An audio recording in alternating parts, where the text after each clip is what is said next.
오늘은 신명기 강의 8번째 시간으로 독대라는 소제목을 가지고 말씀을 전하려 합니다. 제가 좀 많이 초췌해 보이지 않나요? 원래 그랬다는 눈빛으로 보시면 좀 상처가 되는데요. 제 아내가 지난주에 독감에 걸렸었거든요. 그래서 제가 주일 밤부터 이제 몸이 안 좋아지기 시작해서 열이 나고 지금도 식은땀이 나는데요. 제가 나는 분명히 독감이다 라고 생각하고 검진을 받았더니 일반 감기라고 친절하게 얘기해 주셔서 이렇게 말씀을 전할 수 있게 되었습니다. 너무 감사합니다. 그래서 귀한 은혜를 오늘 함께 나눌 수 있는 시간 되었으면 좋겠는데요.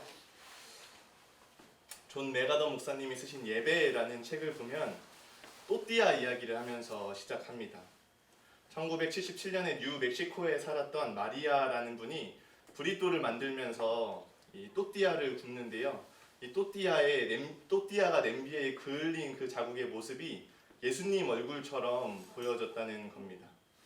그래서 가톨릭 사제한테 찾아가서 이 또띠아에게 축복 기도를 해달라고 부탁을 하고요. 이 남편과 함께 이 또띠아를 유리 상자에 넣고 구름처럼 이렇게 보이게 하기 위해서 솜을 이렇게 주변에 깔아놨대요. 그리고 집 창고를 신전으로 만들어서 이제 이 또띠아 신전을 두고 방문객을 받았는데 몇 달 만에 8,000명이 넘는 사람들이 찾아왔다고 합니다.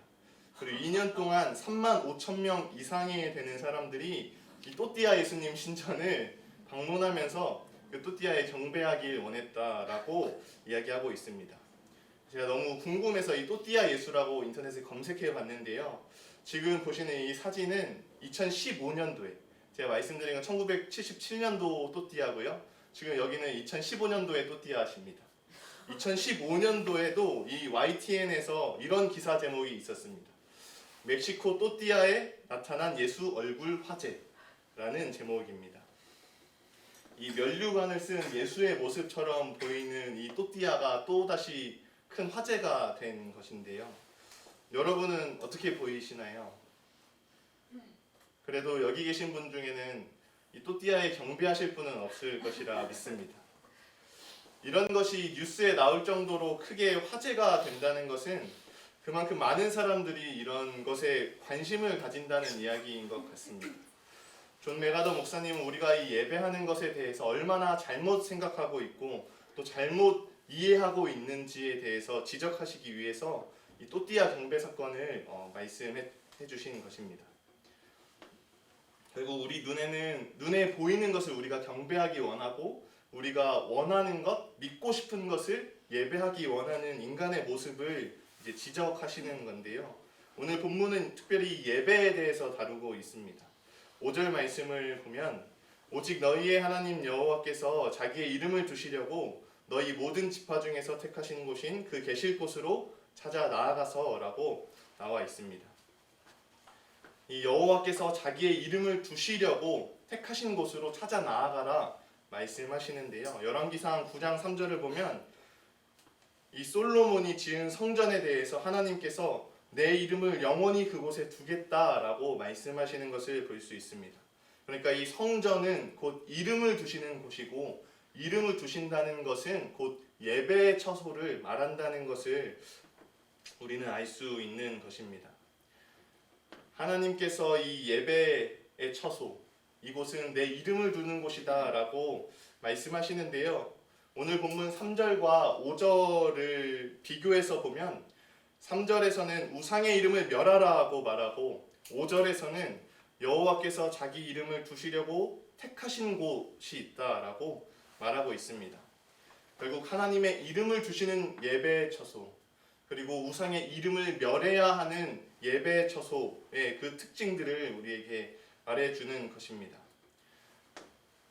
우리는 우상이 아닌 하나님께 예배를 드려야 함을 우리에게 이야기하시는 것을 알 수 있는데요.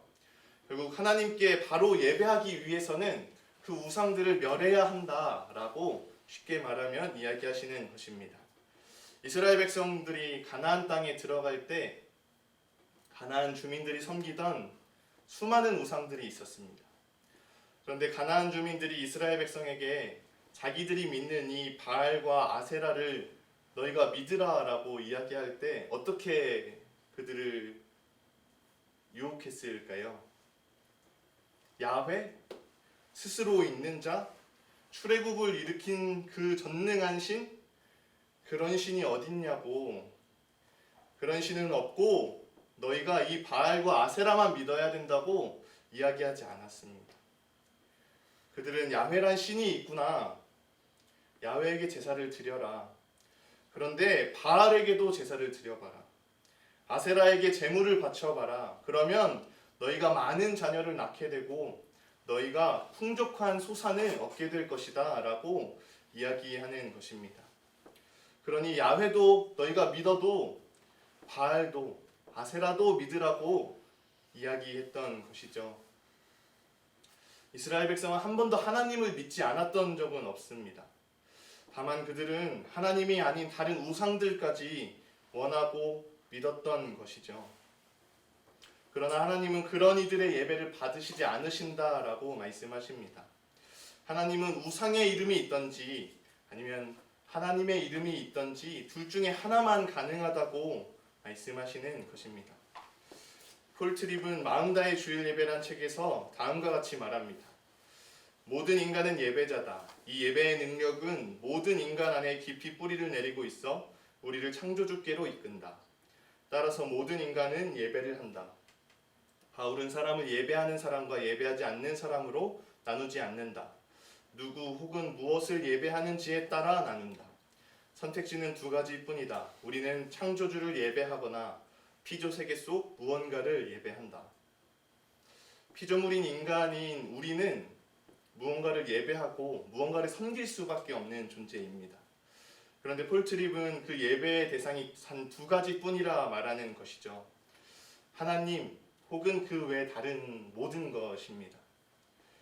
결국 하나님을 예배하면서 우상을 함께 섬긴다는 것은 그저 우상을 숭배하는 것일 뿐이다라는 것을 알게 하는데요.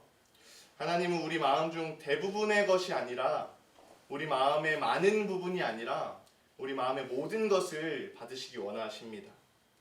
하나님은 우리 시간 중에 대부분의 시간을 원하시는 것이 아니라 우리 인생의 모든 순간을 원하십니다. 하나님이 우리의 모든 사랑을 원하시고 우리의 모든 마음을 원하시는 분이시라는 것을 우리는 알 수 있는데요. 그런데 우리는 예배를 드릴 때도 그리고 신앙생활을 하면서도 하나님께 나의 일부분만을 드리려고 합니다. 그리고 하나님께 많은 것을 요구하죠. 하나님 제게 평안을 주시고 기쁨을 주시고 만족함을 주시고 제게 사랑을 주시고 제가 더 자유할 수 있게 해주세요. 그런데 하나님이 그런 우리에게 이렇게 물으십니다. 내가 너의 기쁨이고 내가 너의 평안이고 내가 너의 만족이고 내가 너의 사랑이다. 우리는 예배할 때 나의 바람을 가지고 나아가는데요. 그러나 하나님은 그 모든 것을 없애라고 말씀하십니다. 그 모든 이름을 없애고 그 모든 우상을 없애고 나를 봐라라고 말씀하시는 것입니다. 그러니까 하나님은 다른 모든 것 없이 하나님과 나 이렇게 둘만 존재하는 그 자리로 우리를 부르시는 것입니다. 그것이 바로 예배의 시간이고 예배는 곧 다른 모든 신이 사라지고 온전히 하나님과 독대하는 시간이라고 할 수 있는 것입니다. 요한복음 4장을 보면 예수님과 온전히 독대하게 된 한 사마리아 여인이 나옵니다. 늘 수많은 이들이 따랐고 제자들이 함께 하였지만 예수님은 제자들이 먹을 것을 사러 동네에 들어갔을 때 홀로 그 여인을 만나러 가십니다.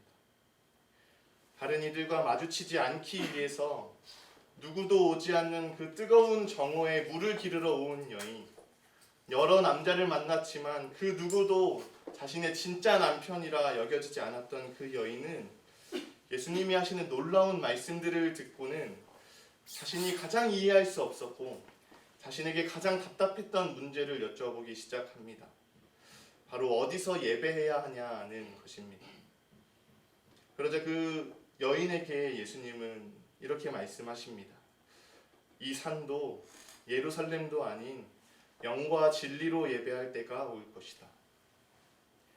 곧 성령 하나님과 진리 되시는 그 예수 그리스도를 통해서 하나님께 나아가 예배할 수 있게 될 것이다 라는 말씀입니다. 하늘과 땅의 모든 주관자 되시는 그 삼위의 하나님께서 나와 독대하시기 위해서, 나를 만나시기 위해서 그 예배의 자리를 만드신다라는 이 말씀을 하고 계시는 것입니다. 개역개정에는 나와 있지 않지만 영어 성경을 보면 예수님이 그 여인에게 가신다 하신 그 말씀을 이렇게 말하는데요. 여기 must가 사용되어 있는 것을 볼 수 있습니다. 예수님은 반드시 사마리아를 통과해야겠는지라 라고 말씀하십니다. 바로 그 여인과 독대하기 위해서, 그 여인을 만나기 위해서 반드시 내가 그 길로 가겠다 말씀하시는 것입니다. 주님이 우리에게 그렇게 나아오셨습니다. 세상이 주는 것은 우리를 다시 목마르게 하지만 주님이 주시는 물을 통해 우리는 영원히 목마르지 않을 수 있기에 그 생명의 물을 주시기 위해서 주님이 우리를 만나기 위해 이곳에 오셨습니다. 이 예배를 통해서 세상이 주는 다시 우리를 목마르게 하는 것이 아니라 주님으로 인해서 우리가 영원히 목말라 하는 그 영적 가람이, 그 주님으로만 메꾸어질 수 있는 그 영적 가람이 온전히 해갈되어지는 은혜를 누릴 수 있는 저와 여러분 되시길 간절히 소망합니다. 저는 드라마를 잘 안 보려고 하는데요. 드라마를 보면 끝까지 이제 봐야 해서 시간이 너무 길잖아요. 그래서 차라리 영화를 보겠다라는 타입입니다. 그런데 제가 아내와 요즘 보게 된 드라마가 있습니다. 바로 TVN에서 하는 눈물의 여왕이라는 드라마인데요. 많이 보고 계신가요? 네, 거기서 이제 극중 여주인공으로 백화점 사장으로 나오는 이 김지연 씨가 비서인 나비서에게 이렇게 묻습니다. 결혼 3년차 넘은 여자 중에 갑자기 자기 남편 보고 심장이 막 뛰고 그러는 여자가 있을까? 이렇게 물으니까 나비서가 이렇게 대답합니다. 남편 보고 심장이 왜 뛰죠? 부정맥인가요? 공감에 웃음이실 것 같은데요. 눈물의 여왕의 또 다른 명대사가 있는데 이게 제 마음에 와닿은 것은 아니고요. 그냥 납득이 가는 대사였습니다. 이 남자 주인공 백현우의 절친인 이혼 전문 변호사 김양기의 대사인데요. 내용이 이렇습니다. 내가 이혼 전문 변호사로 봤을 때 모든 문제의 원인은 결혼이 독점 계약이니까 노력을 안 한다는 거야. 그럼 실망하고 그러다 싸우고 그러다 나 찾아오고, 그러니까 결혼이라는 제도 자체가 사랑을 유지할 수 없게 만든다는 거지. 공감이 가시나요? 저희 청년부에서 부활주일에 다 같이 광교 호수공원에 놀러 갔습니다.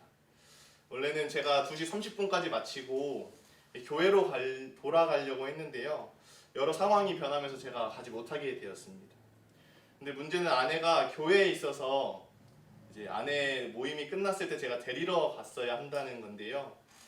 아내가 택시를 잡고 집에 가려고 해도 택시도 안 잡히고 버스도 언제 올지 알 수 없고 그런 상황 속에 아내가 집을 못 가는 그런 상황이 발생한 겁니다. 이도저도 못하고 있을 때 우리 천사 같은 정말 하늘의 도우심으로 우리 홍 목사님이 감사하게도 아내를 집까지 태워다 주셔서 1차 위기를 넘길 수 있었습니다. 아내랑 연락을 하는데 아내가 그러더라고요. 자기를 버렸다고.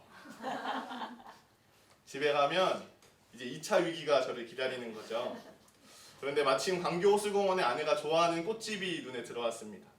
저희 생존 본능은 이 꽃을 사야 된다라는 것을 말하고 있었습니다. 거기서 감사하게도 또 도현 형제가 제 아내가 너무 좋아하는 이 바게트를 구운 빵을 저한테 줬고, 또 이제 지호도 맛있는 빵을 저에게 사주었습니다. 그래서 이 꽃다발과 막 빵을 이렇게 들고 집에 가서 아내한테 이렇게 줬는데요. 저는 그렇게 2차 위기를 무사히 넘길 수 있었습니다. 우리가 땀을 흘리는 타이밍이 좀 절묘한데요. 아무리 결혼이 독점 계약이라지만 결혼을 해도 여러 가지 위기가 찾아오고 결혼을 하면서도 우리는 여러 가지 노력을 해야 되는 것 같습니다. 그런데 이런 결혼이 독점 계약이라 노력하지 않는다라는 모습이 우리의 신앙생활에 가장 잘 나타나지 않는가라는 생각이 듭니다. 우리는 성경을 너무 잘 알아서 하나님이 절대 변하지 않는 분이라는 것을 압니다. 하나님이 우리에게 약속하신 그 언약은 결코 깨지지 않고 우리에게 약속한 그 사랑은 결코 변함이 없는 사랑이라는 것을 너무나 잘 아는 것이죠. 그래서 우리는 말 그대로 정말 아무런 노력도 안 해도 하나님이 나를 사랑하신다라는 것을 머리로 너무 잘 아는 것입니다. 그런데 로마서 12장 1절에서는 다음과 같이 말하는데요. 함께 읽겠습니다. 그러므로 형제들아 내가 하나님의 모든 자비하심으로 너희를 권하노니 너희 몸을 하나님이 기뻐하시는 거룩한 산 제물로 드리라. 이는 너희가 드릴 영적 예배니라. 아멘. 진정한 영적 예배는 우리가 하나님께 나 자신을 드려야 한다는 것입니다.